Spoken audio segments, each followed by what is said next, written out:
Yes, geological ones. Koreans consider that they are part of the continental platform of the South Korean island of Ulleungdo, which is 94 kilometers away, while the closest Japanese islands, the Oki Islands, are 157 kilometers from Dokdo. 한중일 사이의 영토분쟁 문제를 다룬 해외 영상이 화제입니다. 독도를 둘러싼 한일 갈등, 콴오위다오를 둘러싼 중일 갈등을 깊이 있게 분석한 이 영상은 약 10만 조회수에 900여 개의 댓글이 달리며 해외 네티즌들 사이에 잔잔한 반향을 일으키고 있는데요.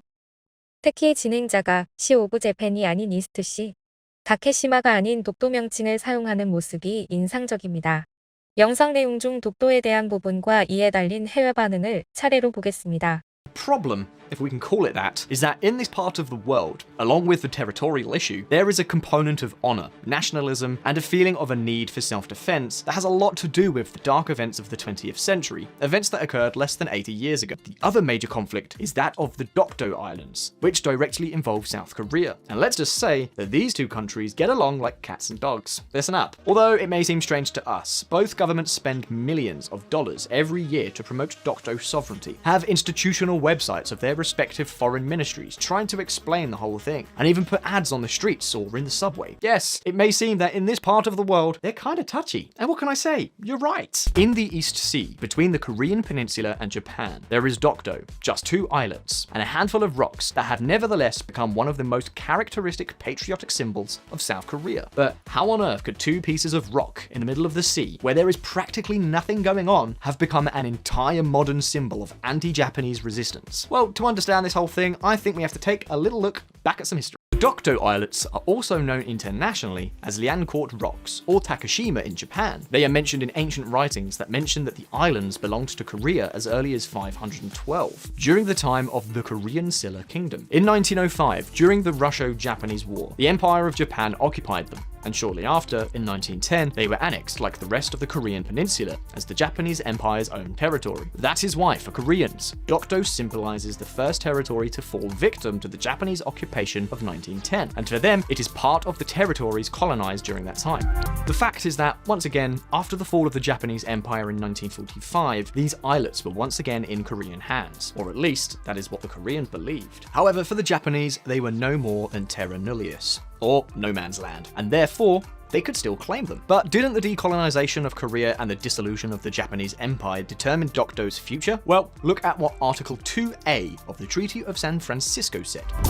Japan, recognizing the independence of Korea, renounces all right, title, and claim to Korea, including the islands of Kelpart, Port Hamilton, and Daguelet, Article 2A of the Treaty of San Francisco. As I'm sure you've noticed, the Liancourt Rocks are not expressly mentioned in the treaty, and that's the legal vacuum that Japan uses to continue to claim the islets. Meanwhile, Japan has been proposing to submit this dispute to the decision of the International Court of Justice in The Hague for years, something that Seoul rejects, because for them, that would be like conceding that there are doubts about the sovereignty of a territory that, in their view, was occupied by force as part of the former Japanese colonization. Now, at this point, many of you are probably asking yourselves, but what on earth does Dokdo have that would arouse so much interest from both countries? What justifies the deployment of 39 soldiers, or that the ministries of both countries should waste a single minute on this story? Some reports speak of a huge gas deposit in the region of Ulleungdo and Dokdo, which could supply all of South Korea's gas needs for a period of between 30 and 100 years. And don't forget that South Korea is a major consumer of natural gas. Another document of Japan's Great Council of State, dated 1877, said that Dokdo had no relationship with Japan. However, friends, there are Korean maps for all tastes where Dokdo is drawn as Korean territory, and other Japanese maps that include it as a part of the Shimane prefecture. All this has led to a degree of myth-making about who should control the islets, and in Japan, at least in Shimane prefecture, they take it quite seriously. In fact, the prefectural government declared February 22nd as Takeshima Day, and every year there are acts and events claiming sovereignty over Dokdo. For this reason, the arguments to defend Korean sovereignty of these islands basically revolve around historical, geographical, and even geological debates. Yes, geological ones. Koreans consider that they are part of the continental platform of the South Korean island of Ulleungdo, which is 94 kilometers away, while the closest Japanese islands, the Oki Islands, are 157 kilometers from Dokdo. On that 1861 map, Dokdo was drawn as part of the Kingdom of Korea. The map had been hidden until 2017, as part of the collection of a Japanese individual. Yes, I know, ironically Japanese, who acquired it in 1932. Before that, it was in a library in Pyongyang. So, who controls these islets today? Well,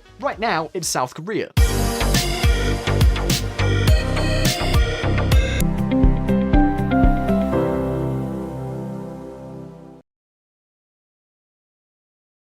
매일 여러 소스로부터 세계 지정학을 팔로우해왔는데 이런 영토 분쟁이 있는지는 미처 몰랐다. 일본의 추잡한 침략 역사 때문에 벌어지는 문화적 예민함을 서구인들은 잘 모를 것이다. 독일이 이스라엘과 폴란드 영토에 대해 영유권을 주장한다고 생각해봐. 그런 느낌이다. 다른 말로 하면 중국과 한국에서 땅을 훔쳤던 일본이 지금은 점잖은 사람 행세를 하고 있다는 거지. 그리스에 파리 잡아서 기름짝이라는 속담이 있다. 작은 것에서 큰 이득을 보려는 사람을 말하는 거지. 일본에 딱 맞는 속담이다. 전쟁 후 미국에 접수된 일본에는 산업 기반이 아무것도 없었지. 그렇게 절박하게 살아남은 일본인들을 놀리지 않았으면 좋겠어. 동행하고 부르다니 이 유튜버는 확실히 한국 편에 섰구나. 일본해라는 명칭이 훨씬 더 많이 사용되는구만. 현재 모든 인접 국가와 영토 분쟁을 벌이고 있는 유일한 나라, 일본. 이 모든 게 2차 대전 때의 일본 때문이다. 일본의 제국주의적 확장은 아직도 진행되고 있다. 과거를 반성하지 않는 일본은 결국 역사를 반복할 것이다.